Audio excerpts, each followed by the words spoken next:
So, hi everybody who's joining us. Welcome to this first Consul Hangout of the 2016. And I'm really glad that all of you are watching us live or watching us later in your free time. And I hope this Hangout will help you answer your questions, help you deal with your challenges that you're experiencing in your first couple of months getting into a new consulship role. So my name is Anastasiya. I'm here learning engagement lead at InterNations. And today I have some helpers with me as well. So they're very experienced and they're very eager to answer all of your questions. So here's Susan. Hi everyone, I'm Susan. It's nice to meet you and thank you for joining us today. I oversee Southern Europe and Turkey and Austria. So happy to help the consuls in those regions and provide some tips today. Yeah, and of course, you're happy to provide some tips for other regions as well. Yeah, of course. And thank you very much for joining us to Despina Joannidis, who's joining us all the way from Singapore. Hi everybody, welcome. Hope I can help you today, we'll see. Thank you, Despina. Despina is a consul of actually 3 groups, and she's been very active and very successful. So please feel free to ask any questions that you might have regarding her experience or her best practices in planning, posting, hosting, and also following up with the members after the activity. Today, we want to make it a little bit of a structure. So we know all of you have a lot of questions. So please feel free to use the Q&A app, which you can find on your screen, and post any questions that you might have. I will keep track on that and will ask Susan or Despina to help me and answer them. We already have one of the first questions coming up, and I briefly talked to Despina before the session, and we figured out that this might be a good thing to discuss. It's a question concerning the co-consulship. From Crystal Coelho. I'm not really sure which community Crystal is working in, but apparently there are some co-consuls who are consistently irregular in organizing monthly activities. And he's offering to strip them of their Albatross membership.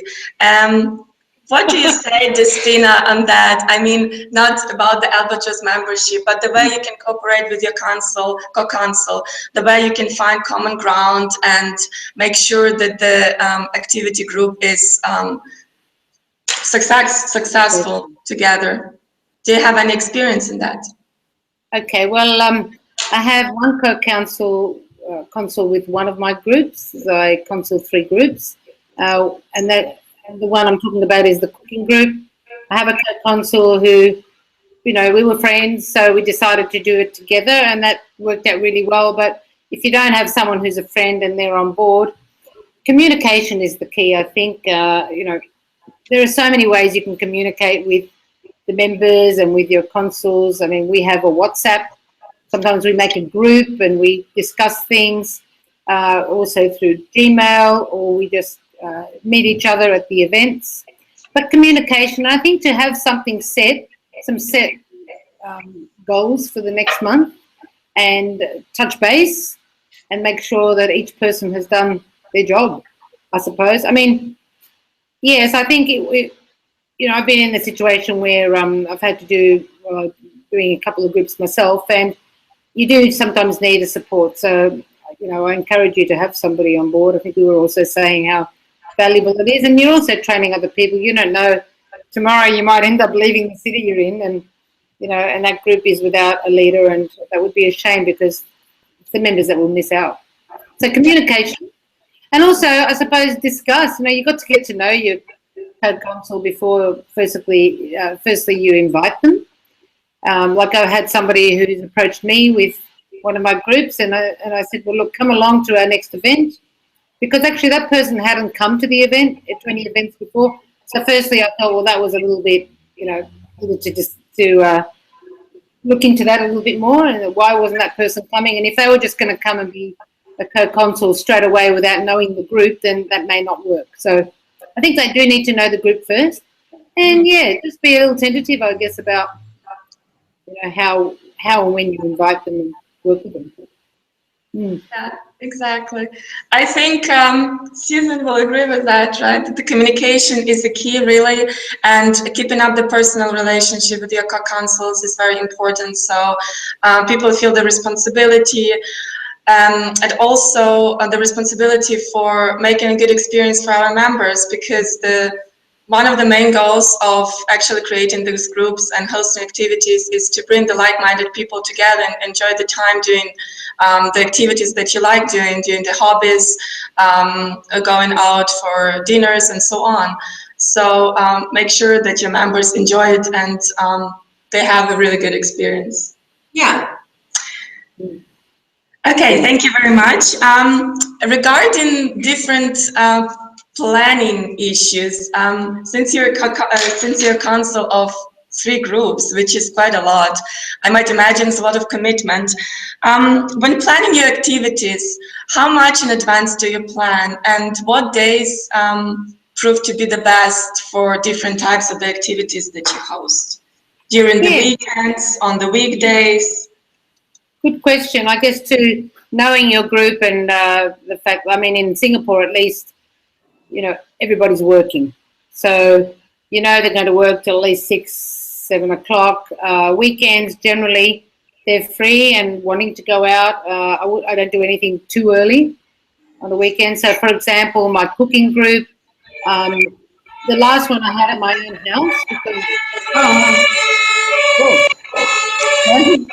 Sirens. I actually did a homemade Christmas gifts, food gifts. So I taught, there's a small group within my house, so I started that at 10:30. So it gave me time. I mean, I actually went out and bought all the ingredients and then we had it at home. So I thought people that came, and in fact they did say they really enjoyed that. So keeping it small sometimes, then maybe the next one might be a bigger one, maybe, outside of somebody's kitchen. But what I usually do Wednesday night or Thursday night for the women's group, because that's usually like a happy hour, and there's lots of happy hours happening in Singapore, so they all love that. So I tend to chase that. But also I have to make sure that they are quality, quality events. We want to go to really somewhere nice. I love to go somewhere with a view, for example, and I can really, really sell that because Singapore has some beautiful water views on these bars. So yeah, usually Wednesday and Thursday for the women. The cooking generally on a Saturday or a Sunday day. And just a couple of days ago, I had my Greek group. We went to a restaurant called Mykonos, which is in Singapore on Sentosa Island. And that was Sunday lunch, and that started at 12:30, and we had a really lovely time. So that was a perfect time of the day for lunch. But I mix it around a bit. Sometimes I do dinner. I think also I think about when I'm free, okay? Because I can't go. There's no point organising it. So I look at my own calendar. I also go and look at what InterNations has already on, and I try and get in at least 3 weeks to 1 month in advance. Well, not even so far. Probably 3 weeks is a good time, because if you don't get yourself on the calendar, there'll be other things, and everybody is vying for some of the same members, and it just means that you may not get everybody that you'd like to see there. Yeah, exactly. That was a very good point. So firstly, really the day for hosting your events depends on the activity that you host. So for women's group, if you want to go for a drink, of course, Wednesday, Thursday seem to be the best time. For the cooking activities, it's totally different because then you require a bit more time, and also dependent on the location that you choose. And I also found this point that you mentioned very important, that when planning your activity, please consider other activities and other events happening in your community, because the membership base is the same, and people might feel puzzled, or they wouldn't know where to go if they have 3 really good activities happening on the same day. So please consider that and make sure that you secure your spot in advance. That's The other point I'll make with that, though, too, is that other consuls may actually, book something when there's already a few things there. So I think also as consuls we need to be considerate of each other and not, compete. yeah. I suppose you get to know the similar sort of activities, especially if they're food related or something like that. And also the cost, you're trying to, I don't always have something expensive, just have to, that's why I did the one at home, because I found with my cooking group, very hard to get payment up front and that sort of thing. So I just wanted to keep it fairly low key, and that tended to work for that. And also Christmas, and I was busy. So again, coming back to that, we're volunteers and we have a job, and so we just need to make it work for us also. Yeah, definitely. I mean, this is something that you're interested in doing, so don't try to overwhelm yourself. Just make sure that you enjoy it. This is the most important. Then the people who are coming to your activities will also enjoy it. Yeah. You mentioned the things being expensive.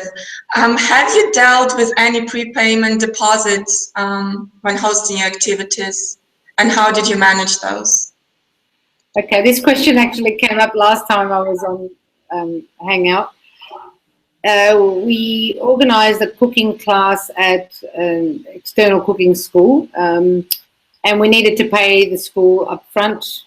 Like it was, I think, well, it was under $100, but it was so difficult to get the numbers, and we were worried we'd have to pay out of our own pockets, and we actually paid for ourselves as well, because we didn't want to, put pressure on. And if we had more than we needed, and that's fine, but we really wanted a full class, because that's what people said they wanted. And I suppose going back to when you host things, you've got to listen to your members, okay? Or why don't you do more of this, or why don't you do more of that? And in fact, I think my next month I'm going to have one of those cooking classes outside as well. Somebody is going to do a cooking class, and then we're going to sit down and eat together. So I'm hoping that will work, but it's difficult to get people to pay up front, I guess, because they want the possibly because they want the option of being able to opt out last minute, which happens.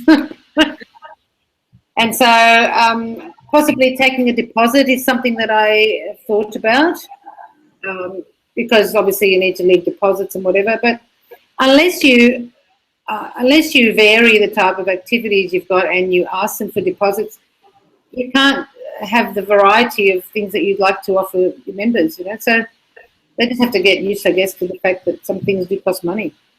Yeah. And if you want to be part of a cooking class, then we have to pay, because obviously the school has to buy the ingredients and whatever else has to happen. So, just practical things, I guess. And with the cooking group, it's probably one that causes me the most worry. Yeah, I can imagine. Yeah, but I love it. I mean, that's what I do for a job. I'm a cook, like a food teacher. So, I mean, I love it so much, I don't even mind doing it on weekends. So, something I want to share. Yeah.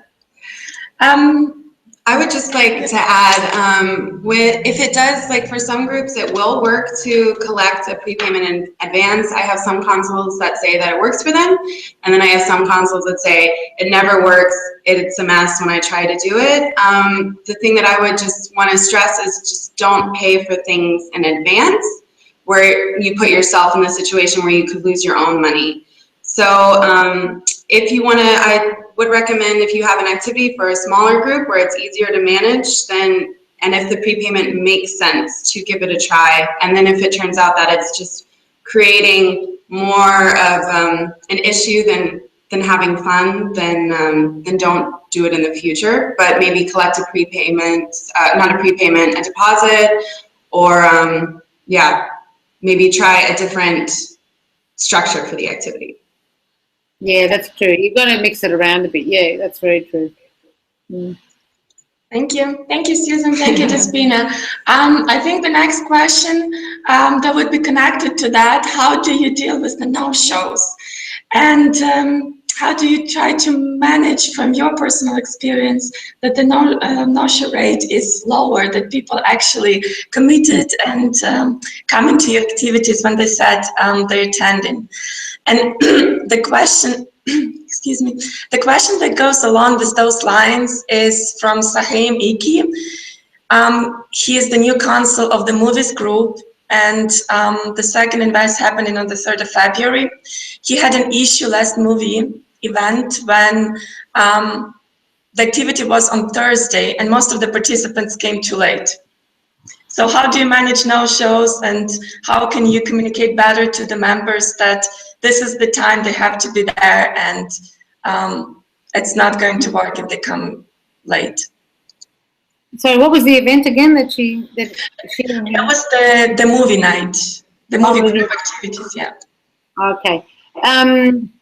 Yes, because again, you have to just be careful that, like, look, you can get on to onto the wall and you can start being really, aggro, but that's not going to help. So you can't do that. But I think what you do is you keep communicating. And what I did on Sunday, for Sunday, the day before or 2 days before, I said, look, remember, the booking's at 12:30, try and get there on time. Oh, and one thing I did do with them, we've got because Sentosa is an island off Singapore, and you can meet at a certain station. And I said, look, if you want to catch a ride in a cab, meet me there. I'll be there at 12. Whoever wanted to, I left my phone number. They texted me that if you're not here at 12, then we'll have to go without you. So that was one way, I guess, of making sure I had people there on time. But the no-shows, I make sure that the events, I guess, if they don't turn up, nothing's being wasted or nothing is being paid for that we're not using. It's a bit embarrassing when you go to restaurants. I had 6 empty seats on Sunday. Luckily, the restaurant didn't want to charge me. I mean, if we were in Australia, I would probably get charged a deposit for each of those people. So that is something to be careful about. But I think also members need to use their manners and just realise that we are, you wouldn't make a booking and not turn up, so there's no difference. Just let me know if you're not coming. I usually end my my postings with something like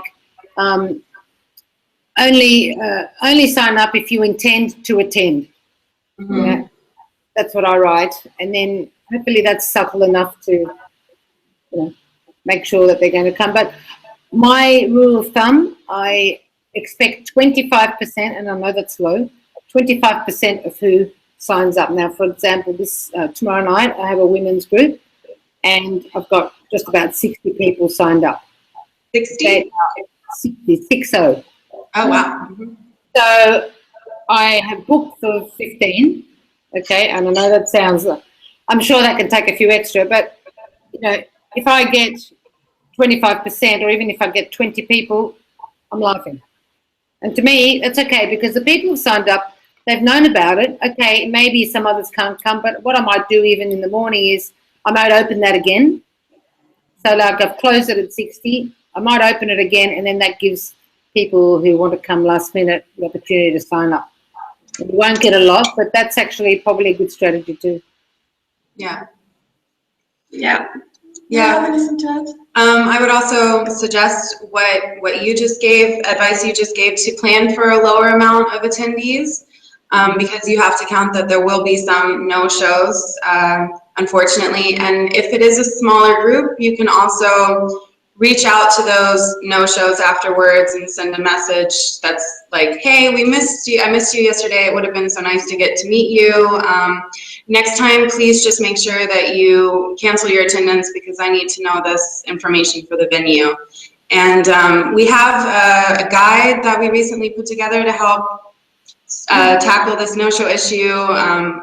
So if you would like more information about that, then we can offer this to all of the consuls. Some templates on how to best communicate, when's the best time to send out reminder messages. So it is a little bit of extra work on the consul's end, but it will it'll help manage this number. The best thing you can do though is to plan for a lower amount of attendees. And if you have 15 signups, don't make a reservation for 15 people. Make it for maybe 10 depending on how your group usually runs. Some groups might have lower number of no-shows, some might have a higher number. Yeah, there's usually some kind of tendency to attendance. Look, I know that people like coming to my events, so I can't understand myself why they don't come, because I think it's fun. So I guess things happen and everyone's busy. So yeah, I think if you don't plan for too many, then you can't be disappointed. But you're also knowing that in the back of your mind that might happen. So yeah, you're right. Just plan for lower numbers, and yeah, and I did that exact comment that you did on Sunday after we got back. Very soon after, I wanted to put the photographs up because it really was a really nice meal, a nice day, good people. So I just really pump it up and say, wow, we found a great time. And so hopefully they will want to join us next time. Yeah, so just relax, be aware that this is going to happen, not everybody will show up. And if you want all these tips and all these templates that the groups team have prepared for you, please contact your group's manager and they will happily send you these guidelines. We have another question, and I think that would be the last one for today. How do you cope with people which make participants complain and challenge the consul's authority? So one of our consuls had a case with an insurance agent which was not welcomed at the activity, apparently, was causing troubles. But then he replied that even if you ban me, I'll come anyways, as there is no rule which prevents me from participating. I assume this person was causing some troubles, was not behaving properly.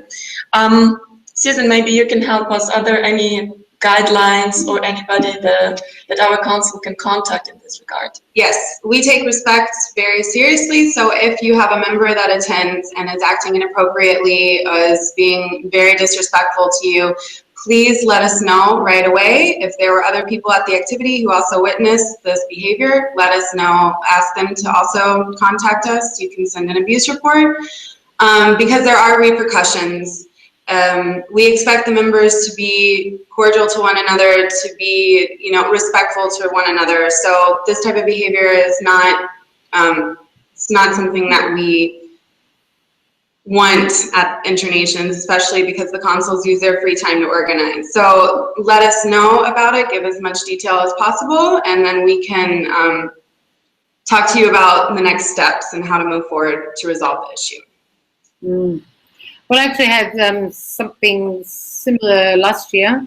I was at one of the official events, and I was with a small group of women. We had just been to another event that I'd organised, so we decided to move on to the official event that evening.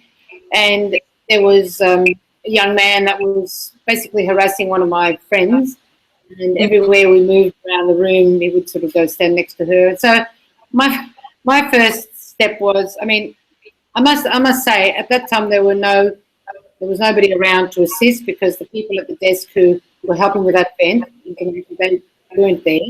Otherwise I would have gone there, but I wasn't going to ignore it. So I went to the security of the hotel and I said, look, this is happening, and I wasn't worried about doing that. I thought, if she leaves to me and he follows her home, that could be even worse.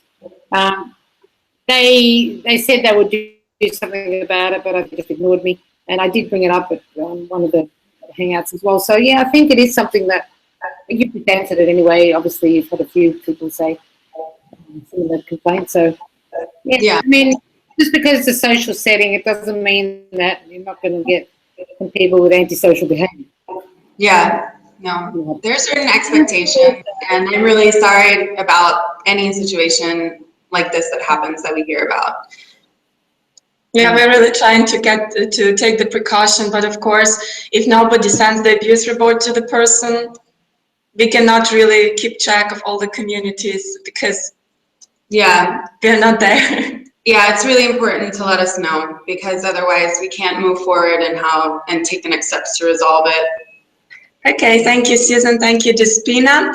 I think the very, very last question from our new consul, who created a group However, he has a question because he's very new, obviously, and the organizational question is related that people cannot join the group because they're not Albatross members. Where can he find the rules? As to who can join the group? I mean, this is a very basic question, but I think quite a few of you who are new to InterNations and who are new in their consulship role would like to know that. Yeah, so groups are a feature for Albatross members. It adds more value to the Albatross membership, but basic members can attend by using a free trial. So every basic member has 2 free trials they can use. All they have to do is click attend on the activity, and all the information will be visible to them, and they will be able to join and be on the guest list and experience the benefits. So we try to promote the free trials as much as possible. Some people don't realize that they even have these. So if you're a new consul, please advertise this to your members. You can even include a sentence in your description that lets them know that they can sign up by using a free trial. Yeah. Thank you very much for answering that organizational question.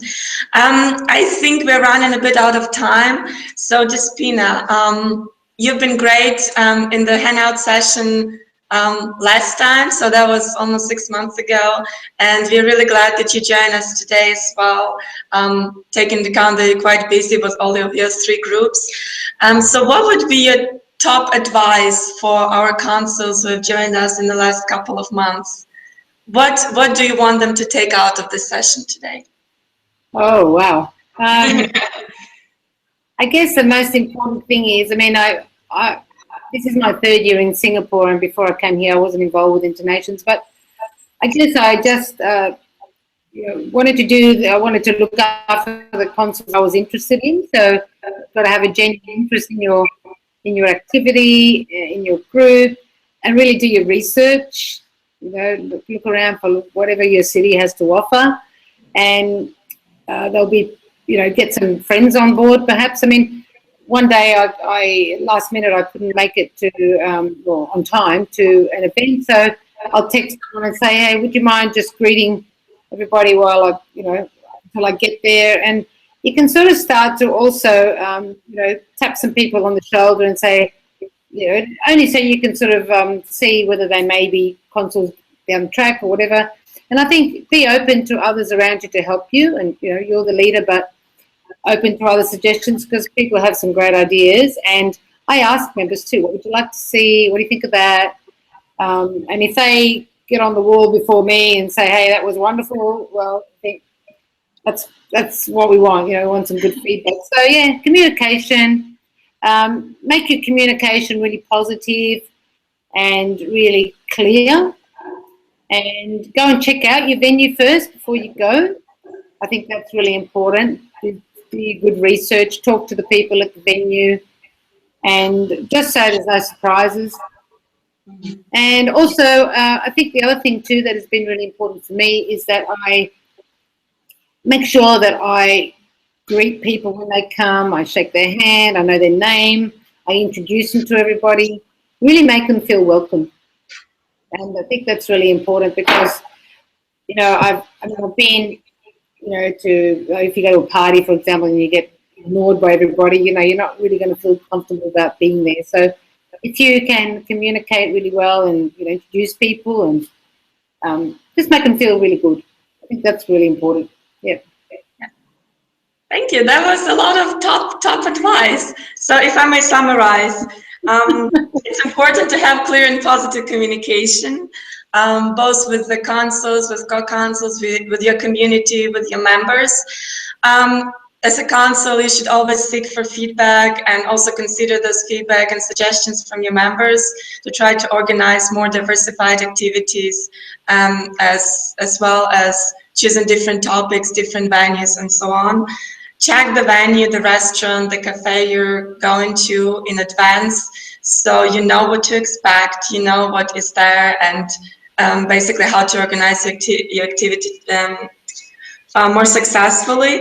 And the least but not the last but not the least, so to say, is to make everybody feel welcome and try to have personal conversation with everybody, especially the newcomers to your group.